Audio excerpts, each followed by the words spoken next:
नमस्कार दोस्तों, परम एजुकेशन की यूट्यूब चैनल पे आप सभी लोगों का स्वागत करते हैं। आज की क्लास जो चलेगी यहाँ पे पर्यावरण शिक्षण के सबसे महत्वपूर्ण टॉप प्रश्न चलेंगे, जिसमें से आप लोगों का टारगेट 16 में से आज यहाँ पे 10 प्रश्न रखे गए हैं, जिसमें से आप लोगों को सही करना है। और जो भाई बहन हमारे चैनल पे नए हैं और अभी तक हमारे चैनल को सब्सक्राइब नहीं किया तो क्या करिए, परम एजुकेशन चैनल को सब्सक्राइब करिए और साथ ही क्या करिए, बेल आइकन का बटन दबा लें ताकि लाइव आने पर आप लोगों के पास नोटिफिकेशन पहुंच जाए। तो शेयर कर दीजिए अपने अपने ग्रुपों में, जल्दी से शेयर कर दीजिए ताकि अधिक से अधिक लोग हमारे चैनल से जुड़ सके। चलिए आज जल्दी से, आज सभी लोग आ जाइए जी। गुड इवनिंग सभी लोगों को।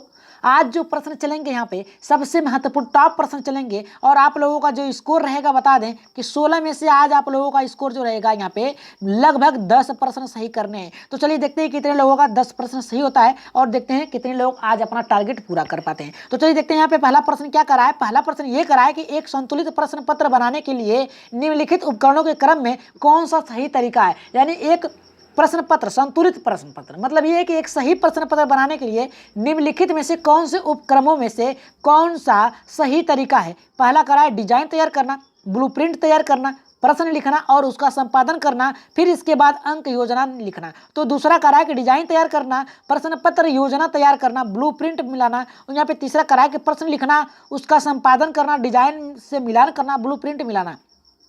चौथा हमारा करा है कि प्रश्न लिखना, ब्लूप्रिंट तैयार करना, डिजाइन से मिलान करना, अंक योजना बनाना। और ये प्रश्न आप लोगों को 2016 में देखने को मिलेंगे सीटेट के। ठीक है, तो यहाँ पे देखिए ये राइट आंसर जो जाएगा इसका पहले के साथ जाएगा। जब भी आप एक क्रम बनाते हैं, एक निर्धारित करते हैं किसी उपकरणों का, मतलब ये है कि एक प्रश्न बनाते हैं तो उसके लिए सबसे पहले आप एक डिजाइन तैयार करते हैं, यानी एक ढांचा तैयार करते हैं। फिर इसके बाद ब्लूप्रिंट यानी वो निर्माण कार्य कैसा होना चाहिए। फिर इसके बाद क्या करते हैं, प्रश्न लिखना, ठीक है, उसमें क्या होना चाहिए। फिर इसके बाद संपादन, फिर इसके बाद उसका मुख्य श्रेय क्या होना चाहिए। फिर इसके बाद क्या करते हैं, अंक योजना यानी कितने अंकों का होना चाहिए। तो राइट आंसर यहाँ पे जाएगा पहले के साथ जाएगा। आगे बढ़ते हैं यहाँ पे दूसरे प्रश्न पे, देखते हैं दूसरा प्रश्न कितने लोगों का सही होता है। देखिए दूसरा प्रश्न कह रहा है कि अभिभावक शिक्षक अंतःक्रियाओं को उपलब्ध कराने का मुख्य उद्देश्य क्या है। यहाँ पे देखिए क्या कह रहा है, अभिभावक और शिक्षकों के द्वारा अंतःक्रिया, एक दूसरे को अंतःक्रिया के द्वारा जोड़ना, उपलब्ध कराने का मुख्य उद्देश्य क्या है। पहला करा है विद्यालय में हो रहे क्रियाकलापों के बारे में जानकारी को साझा करना। दूसरा करा है पुनर्भरण और सुधार के लिए बच्चे की योजना और कमजोरियों के बारे में चर्चा करना। तीसरा करा है एक दूसरे के साथ सामाजिक संबंध विकसित करना। और चौथा करा है एक दूसरे की कमियों को उजागर करना। तो राइट आंसर यहाँ पे क्या जाएगा, जल्दी से बताइए यहाँ पे राइट आंसर क्या जाएगा हमारा जी। इसका राइट आंसर दूसरे के साथ जाएगा। यहाँ पे करा है कि विद्यालय में क्रियाकलापों की जानकारी साझा करना, जबकि अंतःक्रिया का मतलब ये होना चाहिए कि बालक की क्या कमी है, क्या रुचि है, उसको जानना। तो ये तो गलत हो गया। तीसरा करा एक दूसरे की सामाजिक संबंधों को विकसित करना, मतलब एक दूसरे से संबंध विकसित करेंगे लेकिन बालक जाए कहीं भी जाए उससे मतलब नहीं है। ठीक है, तो ये तो गलत है। एक दूसरे की कमियां उजागर करना कि आपकी कमियां ये हैं और टीचर की कमियां ये हैं, यही सब करते रह जाएंगे तो बालक की क्या कमजोरी है उसको पकड़ ही नहीं पाएंगे। तो राइट आंसर जाएगा दूसरे के साथ जाएगा। आगे बढ़ते हैं तीसरे प्रश्न पे, देखते हैं तीसरा प्रश्न यहाँ पे क्या करा है। तीसरा प्रश्न हमारा बहुत ही अच्छा है। देखिए तीसरा प्रश्न ये करा है, प्राथमिक स्तर पर बच्चों को आकलन करने का सर्वश्रेष्ठ तरीका है प्रयोग करना। ठीक है, क्या है यहाँ पे करा है, प्राथमिक स्तर यानी 1 से लेके 5 तक। ठीक है, तो हमारा देखिए पहला करा है गृहकार्य के द्वारा उसका आकलन प्रयोग हो सकता है, और यहाँ पे दूसरा करा है कि प्रयोगात्मक कार्य के द्वारा हो सकता है, तीसरा करा है पोर्टफोलियो के द्वारा, और चौथा करा है कि आवधिक परीक्षाओं के द्वारा। तो इसका राइट आंसर क्या जाएगा तीसरे का, जल्दी से बताइए जी। तीसरे का राइट आंसर तीसरे के साथ जाएगा पोर्टफोलियो। ठीक है, क्रमिक यहाँ क्या करा है, प्राथमिक स्तर पर आकलन करने का तरीका, मतलब बालक जब विद्यालय में पहुंचता है तब से लेकर जब तक वो रहता है तब तक की क्या करना है, उसके व्यवहारों गुणों का क्या करना है, आपको अच्छे से बारीकी से अवलोकन करना है, एक डायरी में नोट करना है, फिर इसके बाद उसका आकलन कर देना है। ठीक है, उसके आधार पे। तो ये किसके द्वारा होगा, तो पोर्टफोलियो के प्रयोग करने से होगा। तो राइट आंसर यहाँ पे जाएगा तीसरे के साथ जाएगा। आगे बढ़ते हैं यहाँ पे चौथे प्रश्न पे, देखते हैं चौथा प्रश्न क्या करा है कि सतत एवं व्यापक मूल्यांकन की एक तकनीक है। सतत मिस होता है लगातार, व्यापक मिस होता है कार्य के उपरांत। तो राइट आंसर यहाँ पे क्या जाएगा, जल्दी से बताइए। मूल्यांकन की एक तकनीक है सत्र मूल्यांकन, निदानात्मक मूल्यांकन, वार्षिक मूल्यांकन, और यहाँ पे करा है इकाई मूल्यांकन। तो राइट आंसर यहाँ पे क्या जाएगा, जल्दी से बताइए इसका राइट आंसर क्या जाएगा चौथे का जी। पहला होगा, दूसरा होगा, तीसरा होगा, चौथा होगा, कौन से ऑप्शन पे आप जा रहे हैं, जल्दी से फास्ट कमेंट करिए इसका जी। चौथे का राइट आंसर यहाँ पे जाएगा निदानात्मक। राइट आंसर जाएगा दूसरे के साथ जाएगा। और एक बार लाइक कर दीजिए सभी लोग। और कल के प्रश्न बाल विकास में एक डाउट था, ठीक है। किसी ने कमेंट किया था कि आप अगर सही से पढ़ा नहीं सकते हैं, ठीक है, तो गलत मत बताइए, ठीक है। तो हमने क्या गलत बताया है और आपने कैसे पढ़ा है उसे लास्ट में देखेंगे, लेकिन उससे पहले क्या करना है, आपको प्रश्नों को सॉल्व करना है।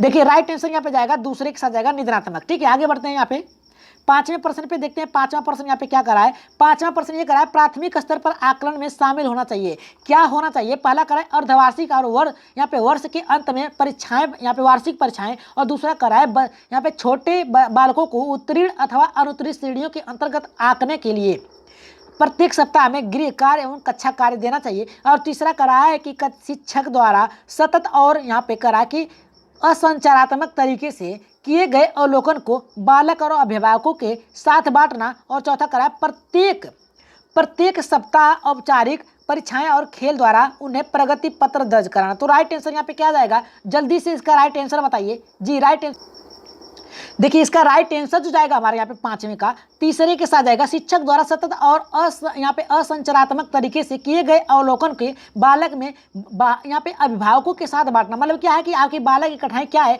घर पे पढ़ता है या फिर नहीं पढ़ता है, उसकी क्या कमजोरी है उसे आप देखिए और कक्षा में उसको क्या करिए, रुचि उत्पन्न करने के लिए शिक्षक को उसे प्रेरित करना चाहिए। तो राइट आंसर यहाँ पे जाएगा तीसरे के साथ जाएगा। आगे बढ़ते हैं छठे प्रश्न पे, देखते हैं छठा प्रश्न यहाँ पे क्या करा है। देखिए छठा प्रश्न ये करा है कि निम्न में से कौन सा मूल्यांकन की विशेषता नहीं है। मूल्यांकन की विशेषता क्या नहीं है, यह एक व्यापक प्रक्रिया जो व्यवहार के तीनों पक्षों को शामिल करती है। दूसरा करा है कि एक अभिव्यक्ति प्रक्रिया है जो पूर्व निर्धारित उद्देश्यों की दिशा में आगे बढ़ती है। और तीसरा करा है कि यह एक कार्य पूरा करने के बाद किया जाता है। और यहाँ पे चौथा करा है यह एक उद्देश्य पूर्ण क्रिया है जो शिक्षक तथा उसके दोनों जरूरतों को पूरा करता है। तो राइट आंसर यहाँ पे छठे का क्या जाएगा, देखिए छठे का जो राइट आंसर जाएगा हमारे यहाँ पे तीसरे के साथ जाएगा। यह कार्य पूरा करने के बाद किया जाता है सतत। यहाँ पे देखिए क्या कहा है कि यहाँ पे कौन सा मूल्यांकन का विशेषता नहीं है, कौन सा नहीं है। तो मूल्यांकन जो होता है आपका सतत भी होता है, व्यापक भी होता है, लेकिन यहाँ पे कह क्या रहा है, यह कार्य पूरा होने के बाद होता है। नहीं, आप सतत यानी कार्य करते के समय ही क्या कर सकते हैं, बालकों का मूल्यांकन कर सकते हैं। तो राइट आंसर यहाँ पे जाएगा तीसरे के साथ जाएगा। आगे बढ़ते हैं यहाँ पे सातवें प्रश्न पे देखते हैं। सातवां प्रश्न क्या करा है, सातवां प्रश्न भी बहुत ही अच्छा है। करा है कि सतत मूल्यांकन का कार्य है। सतत मूल्यांकन का क्या कार्य है कि शिक्षार्थियों एवं शिक्षकों की कमजोरियों का पता लगाना। दूसरा करा है शिक्षार्थी तथा शिक्षकों को कठिन परिश्रम करने के लिए अभिप्रेरित करना। और तीसरा करा है शिक्षक अपने शिक्षार्थियों को तुरंत प्रशिक्षण दे सकता है। और चौथा करा है कि उपयुक्त सभी। तो सातवें का राइट आंसर क्या जाएगा, हमने कई बार कहा है आप लोगों को, हर क्लास में बताते हैं कि जहां पर भी उपयुक्त सभी हो उसे तुरंत राइट मारिए। राइट आंसर जाएगा उपयुक्त सभी, ठीक है। सतत मूल्यांकन का कार्य है शिक्षार्थी और शिक्षकों की कमजोरी का पता लगाना। देखिए मूल्यांकन का कार्य ये नहीं होता कि केवल छात्रों के ही आकलन किया जा सकता है, इसके द्वारा आप शिक्षक की कमियों को भी जान सकते हैं, उनकी कमी क्या है, वो किस तरीके से शिक्षण विधियां का प्रयोग कर रहे हैं, इन सभी का प्रयोग जान सकते हैं। तो ये भी सही होगा। यहाँ पे शिक्षार्थियों तथा शिक्षकों को कठिन परिश्रम करने के लिए प्रेरित करना, मतलब दोनों का एक रूप एक समान में कार्य करते रहना होना चाहिए। और इस आधार पर हमारा राइट आंसर चौथा ही जाएगा, ठीक है। आगे बढ़ते हैं यहाँ पे आठवें प्रश्न पे, देखते हैं आठवां प्रश्न क्या करा है। आठवां प्रश्न भी बहुत ही अच्छा है। करा यहाँ पे कि विद्यार्थियों के अधिगम का मूल्यांकन प्रमुख रूप से होना चाहिए। यहाँ पे कहा है कि विद्यार्थियों का अधिगम का मूल्यांकन, अधिगम में होता है सीखना, और विद्यार्थियों के सीखने का मूल्यांकन प्रमुख रूप से होना चाहिए। देखिए पहला करा है सतत एवं व्यापक प्रक्रिया के द्वारा, दूसरा प्रत्येक पाठ के अंत में, तीसरा करा है कि प्रत्येक शिक्षा सत्र के अंत में, चौथा करा है कि वार्षिक प्रक्रिया के द्वारा। तो राइट आंसर यहाँ पे आठवें का क्या जाएगा।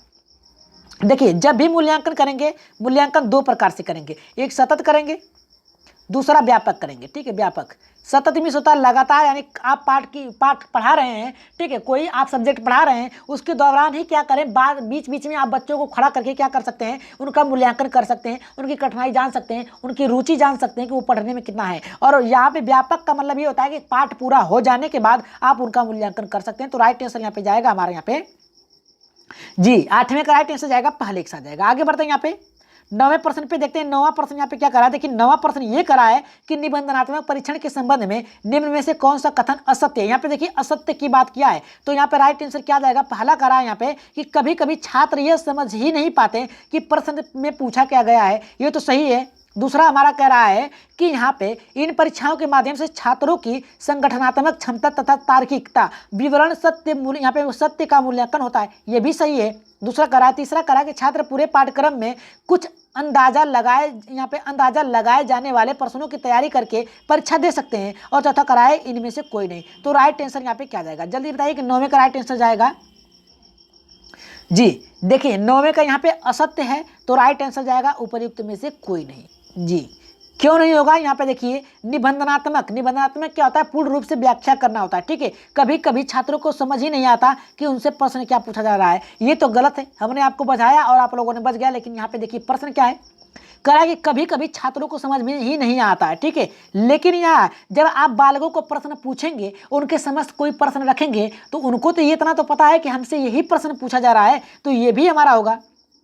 इन परीक्षाओं के माध्यम से, ठीक है, इन परीक्षाओं के माध्यम से छात्रों की संज्ञानात्मक नागरिकता और यहाँ पे मूल्यांकन किया जा सकता है, ये भी सही है, ठीक है। ये देखिए अगर हमारा तीनों सही है, ठीक है, तो राइट आंसर क्या जाएगा, इनमें से कोई नहीं। राइट आंसर होगा हमारे यहाँ पे चौथा। आगे बढ़ते हैं यहाँ पे 10वें प्रश्न पे देखते हैं। 10वां यहाँ पे क्या कर रहा है कि मूल्यांकन का सर्वोत्तम रूप क्या है, साप्ताहिक मूल्यांकन, सतत मूल्यांकन, व्यापक मूल्यांकन और सतत एवं व्यापक दोनों। तो राइट आंसर यहाँ पे 10वें का क्या जाएगा, देखिए मूल्यांकन का सर्वोत्तम उपाय है कि सतत भी होगा और व्यापक भी होगा, ठीक है, व्यापक भी होगा, ये दोनों होगा, तो राइट आंसर जाएगा चौथे के साथ जाएगा। आगे बढ़ते हैं यहाँ पे 11वें प्रश्न पे देखते हैं 11 का क्या करा है। देखिए 11 का भी बहुत ही अच्छा प्रश्न है, करा है कि एक अच्छी परीक्षा के 3 महत्वपूर्ण गुण क्या हैं। तो पहला करा है व्यापक मूल्यांकन व्यवहारिकता, दूसरा करा वैधता व्यापकता मूल्यांकन, तीसरा करा वैधता व्यवहारिकता और यहाँ पे मूल्यांकन, चौथा करा कि इनमें से कोई नहीं। तो राइट आंसर यहाँ पे क्या जाएगा, जल्दी से बताइए इसका राइट आंसर यहाँ पे 11 का क्या होगा। जी यहाँ पे देखिए व्यवहारिकता तो कोई आपका मूल्यांकन है ही नहीं, ठीक है, व्यवहारिकता आपके गुणों पे निर्भर करती है, ठीक है, न कि यहाँ पे आपके यहाँ पे जो मूल्यांकन हो रहा है उसकी प्रक्रिया का अभिन्न अंग नहीं है, ये समाज का अंग है, ठीक है। तो व्यापक तो होगा, मूल्यांकन तो होगा, लेकिन यहाँ पे व्यवहारिकता नहीं होगा, और व्यवहारिकता जब यहाँ पे दे दिया है दूसरे में तीसरे में, तो ये भी नहीं होगा। राइट आंसर जाएगा यहाँ पे दूसरे के साथ जाएगा, ठीक है। यहाँ पे वैधता होनी चाहिए, जो भी आपका प्रश्न है एकदम सही होना चाहिए, व्यापकता एकदम उचित होना चाहिए, मूल्यांकन किस आधार पे कर रहे हैं बालकों का ये भी होना चाहिए। तो राइट आंसर यहाँ पे जाएगा दूसरा। व्यवहारिकता जो होता है आपका भावात्मक से होगा, सामाजिक क्रियाओं से होगा, ठीक है। तो राइट आंसर यहाँ पे दूसरे के साथ जाएगा। आगे बढ़ते हैं यहाँ पे 12वें प्रश्न पे देखिए 12 का ये करा कि एक शिक्षक को कक्षा में पढ़ाते समय सबसे अधिक प्रसन्नता तब मिलती है, तब होती है जब, कब मिलती है भैया, यहाँ पे देखिए पहला करा कि शिक्षार्थी एक दूसरे से प्रश्न लिखते हैं तब पूछ कर लिखते हैं, दूसरा करा कि सभी विद्यार्थी शांत होकर ध्यानपूर्वक सुनते हैं आपको तब, दूसरा करा है यहाँ पे कि श्यामपट पर लिखे हुए को अपनी उत्तर पुस्तिका में लिखते हैं तब आपको प्रसन्नता होती है, और चौथा करा है कि शिक्षण के माध्यम से प्रश्न पूछते हैं तब। तो शिक्षण के समय प्रश्न पूछते हैं तब, तो राइट आंसर क्या होगा, पहला भी होगा, हो सकता है दूसरा भी हो सकता है, तीसरा भी या फिर चौथा, कौन हो सकता है राइट आंसर, जल्दी से बताइए आप। जी 12 का राइट आंसर जो जाएगा हमारा यहाँ पे दूसरे के साथ जाएगा, ठीक है। जी 12 का राइट आंसर जाएगा यहाँ पे सभी विद्यार्थी शांत होकर, क्या शांत होकर ध्यान पूर्वक पढ़ते हैं, ठीक है, ठीक है, ध्यान पूर्वक पढ़ते हैं, लेकिन ये हमारा ऑप्शन गलत है, ठीक है। पुस्तक में ये प्रश्न गलत दिया है। राइट आंसर जो जाएगा प्रसन्नता तब होनी चाहिए जब बालक शिक्षण यानी शिक्षण के समय, ठीक है, आपसे प्रश्न पूछें, ठीक है। ये आपको सही लग रहा है या फिर दूसरा लग रहा है, जल्दी से कमेंट करिए इसका राइट आंसर क्या जाएगा, दूसरा जाएगा या फिर चौथा जाएगा। अगर एनसीईआरटी ने दूसरा माना है तो एक व्याख्या हम दे सकते हैं, अगर अपने अकॉर्डिंग मानना है तो इसका भी व्याख्या दे सकते हैं। देखिए क्या है, एनसीईआरटी ने माना है कि जब यहाँ पे विद्यार्थी शांत होकर ध्यानपूर्वक आपको सुनते हैं, जब आपको ध्यानपूर्वक सुनेंगे तो आपकी वाणियों पर केंद्रित लेंगे, रुचि ले रहे हैं, तभी तो आपकी ओर सुन रहे हैं, तो ये तो एनसीईआरटी की तरफ से सही हुआ। दूसरा शिक्षण के समय यानी पढ़ाते समय बालक आपसे प्रश्न पूछता है, ठीक है, तो उसमें एक जिज्ञासा है, ठीक है। तो ये आप कौन से अकॉर्डिंग पे जाएंगे, अगर दूसरा जा रहे हैं चौथा जा रहे हैं तो भी सही होगा, हमारे अकॉर्डिंग तो ये दोनों सही हैं। आप देखिए किस पे जा रहे हैं, दूसरे पे या फिर चौथे पे, तो आपको यहाँ पे बराबर नंबर मिलेंगे, ठीक है। तो राइट आंसर हमारे अकॉर्डिंग तो यहाँ पे चौथा जाएगा, और एनसीईआरटी ने सीधे सीधे यहाँ पे सभी विद्यार्थी शांत होकर ध्यानपूर्वक आपको सुनते हैं यानी रुचि लेते हैं आपके बातों में, ठीक है। तो अगर ध्यानपूर्वक रुचि ले यहाँ पे ध्यानपूर्वक सुनते हैं तो ये भी तो सही है, लेकिन प्रश्न पूछते हैं ये भी सही है। तो देखिए देख लीजिए इसे क्वेश्चन मार्क पे छोड़ दिया जा रहा है, इस पर कल चर्चा होगी, ठीक है। आगे बढ़ते हैं यहाँ पे 13वें प्रश्न पे 13 का देख लेते हैं क्या करा है। 13 का करा है कि मूल्यांकन के द्वारा क्या होता है, शिक्षार्थी अपनी कमियों को जान पाता है। यहाँ पे शिक्षार्थी क ख में प्रतिस्पर्धा कर सकता है, और यहाँ पे शिक्षार्थी अपनी योग्यता में सुधार लाने का प्रयास कर सकता है, और यहाँ पे चौथा करा है कि उपयुक्त सभी लाभ है यहाँ पे लाभ प्राप्त करा सकते हैं। तो राइट आंसर यहाँ पे 13 का क्या जाएगा, जी 13 का राइट आंसर जाएगा चौथे के साथ जाएगा। किसके साथ जाएगा, चौथे के साथ जाएगा, और लाइक कर दीजिए, जितने लोग हैं एकदम लाइक कर दीजिए, ठीक है। चौथा हमारा राइट आंसर होगा। आगे बढ़ते हैं यहाँ पे 14वें प्रश्न पे, देखते हैं 14 का क्या करा है। सतत मूल्यांकन की विधि है। सतत मूल्यांकन की क्या विधि है? आधुनिक एवं नवीनतम विधि। यहाँ पे करा है कि पारंपरिक मूल्यांकन विधि। पारंपरिक का मतलब होता है कि जो आपके क्या है कि आपके समाज में प्रयोग हो रहा है, ठीक है, जो पीढ़ी दर पीढ़ी चली आ रही है उस पे। और यहाँ पे करा मूल्यांकन की वस्तुनिष्ठ विधि। आप लोगों को पता है कि मूल्यांकन की वस्तुनिष्ठ विधि ही इस समय आधुनिक युग में चल रही है। तो अगर ये मूल्यांकन का ये सही है, तीसरा सही है, ठीक है, तो हमारा तीसरा सही है, तो यहाँ पे ऑप्शन में दिया नहीं है आधुनिक विधि, तो ये भी हमारा सही होगा। राइट आंसर जाएगा पहले और यहाँ पे तीसरे के साथ जाएगा, ठीक है। राइट आंसर यहाँ पे तीसरा होगा, चौथा होगा। आगे बढ़ते हैं यहाँ पे 15वें प्रश्न पे, देखते हैं 15 क्या करा है। एक शिक्षण यूनिट के मूल्यांकन का प्राथमिक उद्देश्य क्या होता है? पहला करा है यहाँ पे हमारा कि शिक्षार्थी के ग्रेड के आधार पर वर्गीकृत करना। दूसरा करा है कि विभिन्न शिक्षण उद्देश्यों की प्राप्ति के लिए अवगत कराना। और यहाँ पे तीसरा करा है शिक्षण उद्देश्यों के यहाँ पे करा है शिक्षार्थी प्रगति का पता लगाना। और चौथा करा है कि छात्रों को अधिकाधिक यहाँ पे परिश्रम करने के लिए यहाँ पे उद्गम यानी प्रेरित करते रहना। तो राइट आंसर क्या होगा? जल्दी से इसका कमेंट करिए। पहला होगा, दूसरा होगा,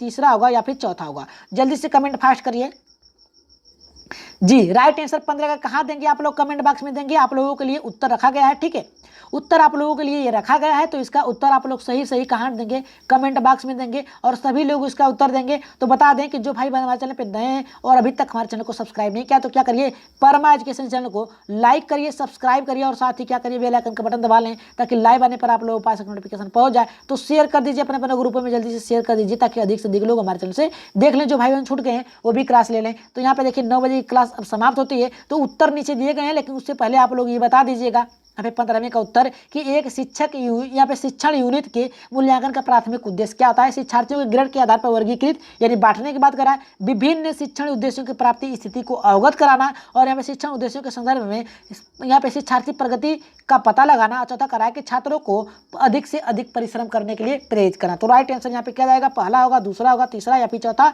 इसका उत्तर कहाँ देंगे? कमेंट बॉक्स में देंगे। और आज के उत्तर आप लोगों को कैसे लगे एक बार कमेंट बॉक्स में जरूर बताइएगा और शेयर तो कर दीजिएगा अपने अपने ग्रुप में। तो आज के लिए इतना ही, धन्यवाद, गुड नाइट।